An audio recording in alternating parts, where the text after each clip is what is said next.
Mix হয়ে গেছে দেখানো।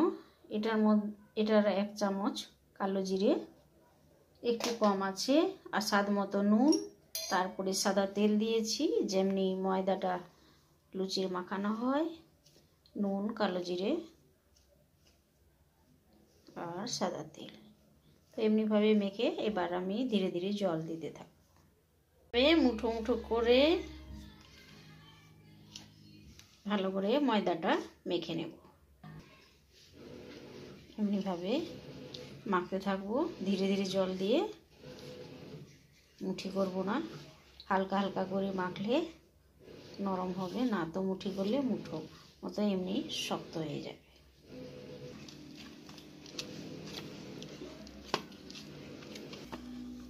এমনি হয়েছে। এখন এর উপরে সামান্য একটু তেল দিয়ে ঢাকা দিয়ে রাখবো কিছুক্ষণ, তারপরে এটা ভালো করে আবার ডলে নিয়ে বানাবো। এটা আমি ঢাকা দিয়ে দিলাম। সামান্য একটু তেল বসিয়েছি, একদম অল্প একটু।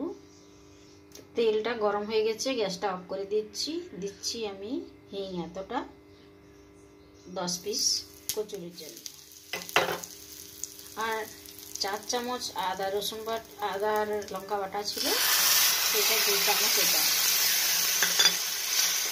যাতে না গলে যায় হিংটা, যাতে না লঙ্কা আর আদাটা গলে, একটু আদার সঙ্গে দিয়ে দিলাম আদা আর লঙ্কা বাটা। তো আদা লঙ্কা বাটা এটা 2 চামচ আছে। এটা আমি ভালো করে একটু নাড়াচাড়া করে নেব। সামান্য নুন দিচ্ছি আর সামান্য চিনি দিচ্ছি।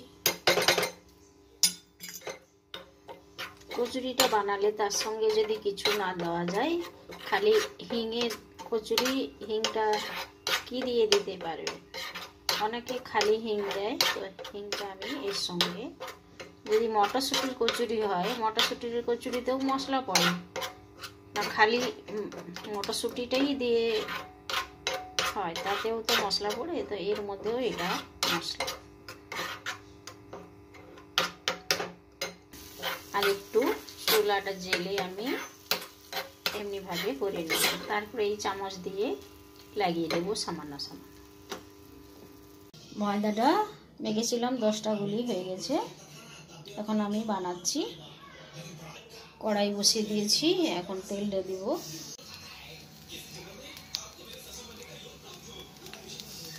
তেলটা দিয়ে দিলাম। এইটাকে এমনি এমনি করে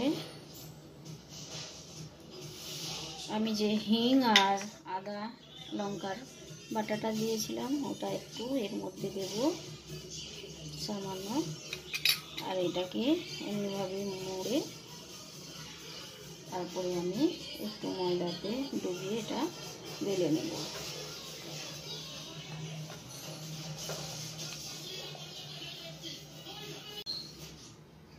আমি ভেজে নেব এমনি।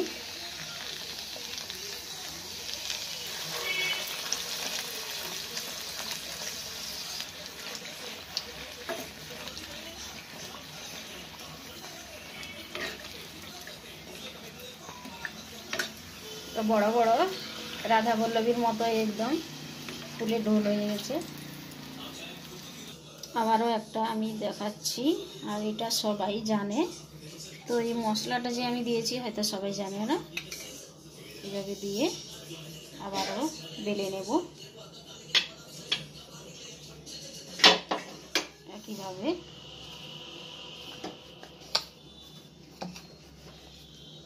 তো পুরো দেখাতে দেখাতে অনেক দেরি হবে, এমনি করে সব ভেজে নেব আমি।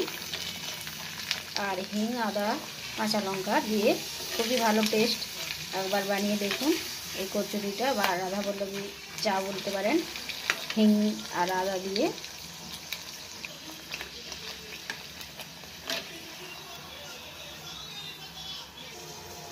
হয়ে গেছে দেখতে পাচ্ছেন। আর আমি যখন ভিডিওটা বানিয়েছিলাম তখন এগুলো একটু দেরি হয়েছে, তাই জন্য মুড়ে দিয়েছিলাম।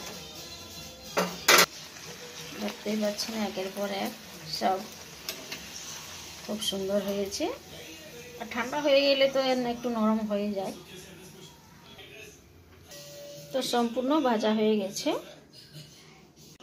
আর এটা আমি এমনি মুড়ে রেখেছিলাম, কারণ এটা ঠান্ডা হয়ে গেছিলো। এখন ঠান্ডা হয়ে গেছে, যেমন এটা ঠান্ডা হয়নি উপরে, তো কিছু কিছু ঠান্ডা হয়ে গেছিলো, তাই জন্য। তো দেখছেন এই রেসিপিটা, যার ভালো লাগবে অবশ্যই লাইক শেয়ার করুন। আর আপনারা দেখছেন smart kitchen by Krishna Das Adhikari, আর আমি বানাচ্ছি কচুরি বা রাধাবল্লভী। এটা কিন্তু হিং আর কি দিয়েছি সেটা দেখতে পাবেন। তো দেখতে থাকুন এই রেসিপিটা।